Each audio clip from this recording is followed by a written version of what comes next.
What went into Diaz and kind of where he is in terms of his readiness? Maybe obviously not this round, but potentially going forward. How is he feeling? I think we're optimistic moving forward for next round, but yesterday worked out and was able to move around enough to where there was a conversation to say, okay, can he go or can he not? But once we, talked with medical and even spoke with Elias, he was pretty honest, disappointed, but honest, and said, listen, I don't know if I can really go and trust it. And we know we're at a point where he is with what he's dealing with, that he could really, be lost for the rest of the year. So, but we're also at a point where if he got some rest, there's optimism he could be okay moving forward. So that's the route we took. What went into the decision then to carry 3 catchers, and how could that allow you to maneuver potentially within games? Yeah, so listen, obviously AJ, had the final call on it, and we spoke a lot about it and took a lot of opinions about it, and landed where we did with 3 catchers. It impacted Wagner, the left-handed bat. There's a lot of different ways this thing could go, but we really primarily look at Freddie being the guy. Freddie's taken good at bats and played well, so that's part of that. Maldi obviously is experienced guy that is a very defensive-oriented guy that can come in and take care of it if we need to, and then Campy can do it as well. But Campy's more of a bat if we need something at some point. A few more for Mike. Go to Jesse on the left side. Mike, if you wouldn't mind just kind of reflecting on Nick Pavetta's season. Obviously came in, had a career year, first year with the organization.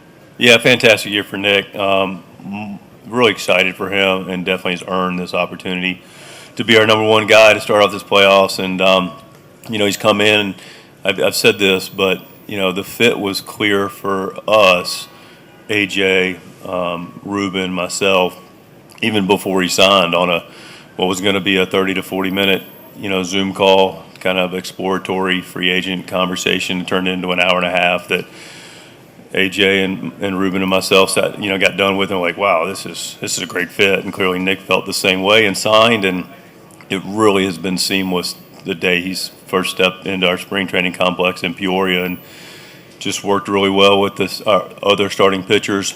That group's connected, him and Joe and Michael and Darvish and Dylan and Vasquez. That whole group has just clicked, and he's clicked with Ruben in the pitching department, and he's just been a great fit, and he's pitched well all year, and I'm glad he's been with us, because I wouldn't have wanted to imagine this year without him. Dennis, straight back on the right side. Hey, Mike, I know you saw it on the other side in 2020, but what was it like last October seeing Tatis? He was still dealing with that stress reaction, really elevate his game in the playoffs, and what are you expecting from him along those lines this year? I mean, I saw it last year too in 2024. He was pretty good and dominated. Saw on the other side in 2020, in the playoffs and the wild card series, he's a dynamic force. He just is, and he's the kind of guy that appreciates this moment. We had a lot of guys that, as the lights get brighter, they shine more. So he's definitely the head of that class, and here we go, and excited to watch him go play. Steve on the left side.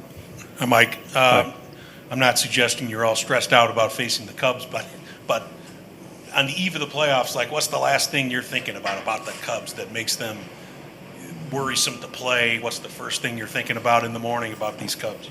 I think we're in awareness. I mean, listen, they're in big picture, they're a good team. They're well managed. They're talented. They clearly have improved their bullpen since we saw them in April.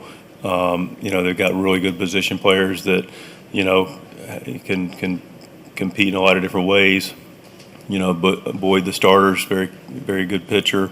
They got a nice ball club. So it's really nothing specific. There are specifics to things that we are aware of, and how we're going to compete and think about managing the game. There's not one thing that goes oh my gosh, let's worry about that in particular.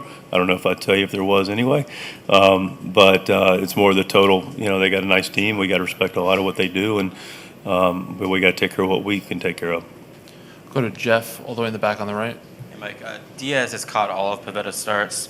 What's the challenge with getting Fermin in there, and maybe what's the preparation been like for him to kind of take over? I don't think it's a huge challenge. I mean, it's, I was even speaking to Nick prior to yesterday, listen, he's got a good working relationship with Diaz, but, Nick also said, look, I have thrown to other people before in my career. Freddie's, called a lot of guys.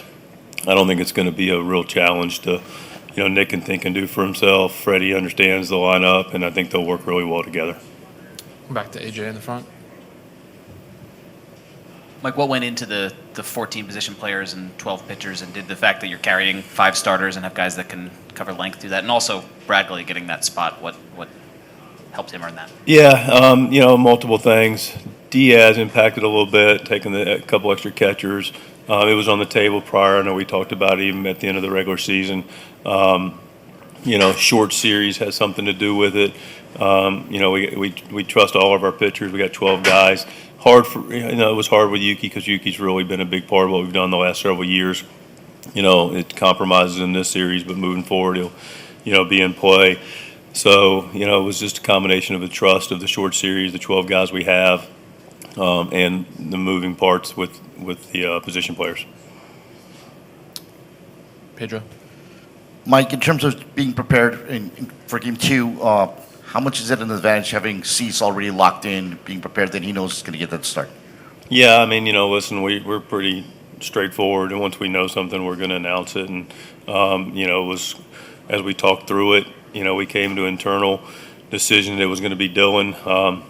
Part of that equation was to let Dylan make sure he's getting his work in and getting his sides and getting prepped, physically and mentally for that day, and leading up to it. So, once we decided that, we announced it, and here we ride. Any last ones for Mike? We'll go to Russell here on the right to finish up. Hey, Mike, the matchup between managers is something that gets highlighted in the postseason. You've managed against Craig Counsell a long time in the NL Central. What makes Craig kind of unique as a manager and something that maybe you're expecting over the next couple of days from him? Listen, he's almost any manager at this level is going to be on top of it. Craig clearly has done it a while. Have experience with him going back to Milwaukee last couple of years over here. He's always going to figure out the best way he can to navigate his team and put him in the best position as possible.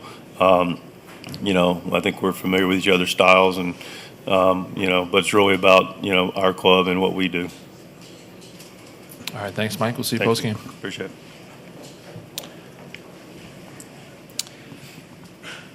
All right, we'll get started with Dylan. We can start with AJ down the front, and then we'll go to the far left. Hi, Dylan. Hey, morning. Morning. You have said that this wasn't exactly the season that you wanted to have, but you felt a lot better lately. What do you think has improved? What has allowed you to kind of have some of the success that you did in September and down the stretch? Yeah, I think I've just been putting in the work and trying to feel out some things, and sometimes with pitching, obviously it's all about execution, but at the end of the day, it's a kind of a field-oriented thing. So, I've been trying to find it and create it all year, and I feel like towards the end of the year, I've gotten in a good spot with that. How do you feel? How do you approach this start potentially differently from a regular season start, knowing that it is a wild card series, it is a short series? How do you go into a start against the Cubs in the playoffs? I'm just preparing the same way, honestly. Working on executing pitches, just having a high level of focus and intensity with everything I'm doing, and at the end of the day, just treat it with as much intensity and focus as I can. Far left. Dylan, you got your first taste of postseason baseball playing for a team in this city. How has your kind of idea of pitching in the playoffs kind of evolved as you've gotten more experience doing it, or are you still just as excited as the first time?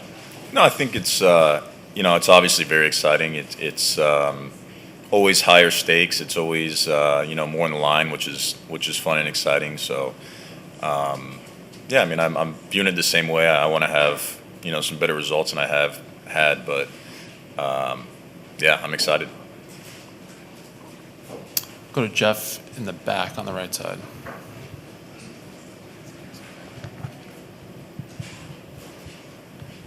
Hey, Dylan. Can you recall the day you were traded from the Sox or from the Cubs to the Sox, and what your feelings are about starting your career with the Cubs?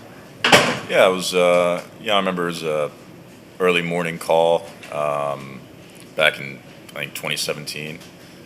They drafted me out of high school, rehabbed my elbow. I mean, I got Tommy John surgery immediately, so I spent the first probably the first 2, 3, 4 years, whatever it was, 3 years maybe, rehabbing and kind of just learning how to be a professional with them. So I definitely have no hard feelings towards them, but it's feels like a lifetime ago. Was it a shock when it happened? I mean, are you even thinking about being traded at that time? It wasn't a shock. I kept getting pushed back, and I remember that was kind of like a running joke everyone on the team was having, but it wasn't. I didn't think it was imminent. We were kind of just messing around with it, but things like that happen in baseball. A few more for Dylan. We'll go back to the left side there.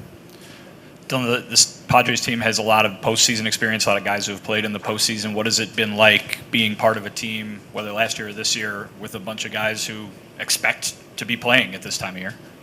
Yeah, it's definitely part of the culture. I think the most telling thing is, when we go through bad stretches or streaks where we're not playing as well as we should, there's never really a panic. It's everyone kind of just stays even keel and just goes about their business. And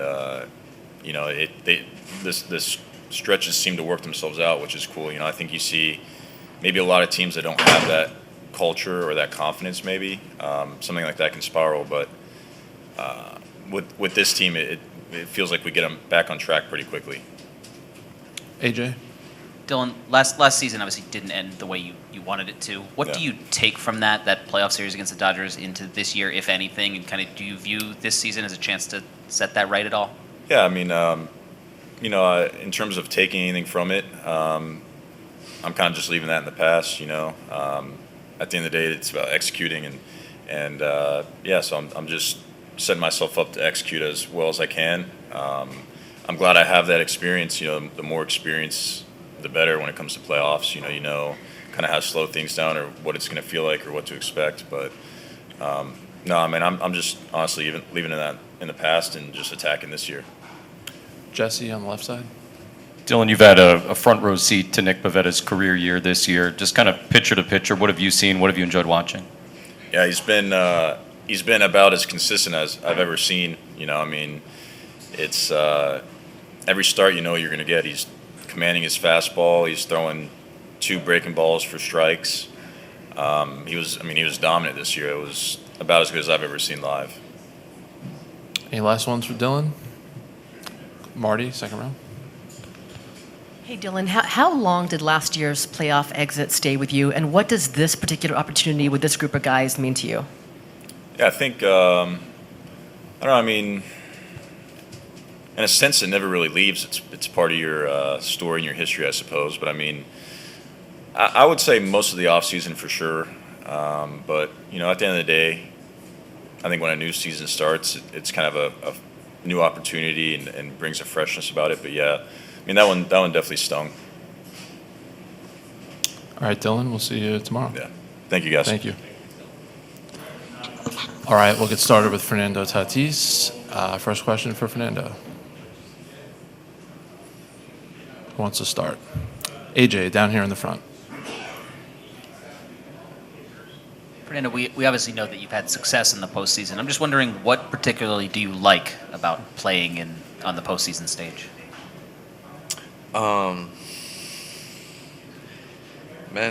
Just starting with the energy, obviously, just the environment itself, and then after all, it's like you're either winning or going home. And I don't know. I ain't trying to go on vacation yet.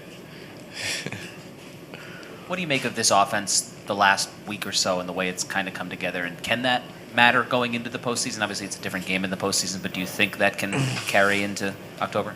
I feel like it definitely matters. Especially creating that confidence, going to the end of the season, which is really big, and I feel like we have created a good momentum just to going into the playoff as an offense. A few more for Fernando. Go right here in the middle, and then to Dennis. Fernando, what's it been like playing all season long with expectations of getting back to the postseason? How does the kind of postseason experience of this group kind of help you guys moving forward?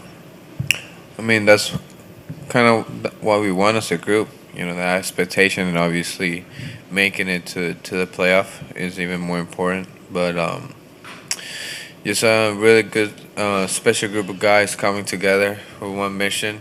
You know, and I feel like that's the best part when you're playing to win it all. Dennis. Fernando, looking back now, how different was it playing in front of fans last October as opposed to 2020 when it was still intense, but you had empty stadiums? It's definitely different. I mean, the fans make all the difference in the world, especially roaring stadium. That's what you want. That's the one you want to feel, and having a huge crowd. That's a different game changer. Jesse on the left side. Fernando, what are some of the unique challenges of playing the outfield in this ballpark, particularly in the daytime? Sun, wind, fans. All that comes together, but it's gonna be a fun time here in Chicago. So I'm just looking forward to it. But definitely the sun and the wind playing together is definitely a factor. Right back to Dennis. Yeah, the stress reaction you were playing through last October.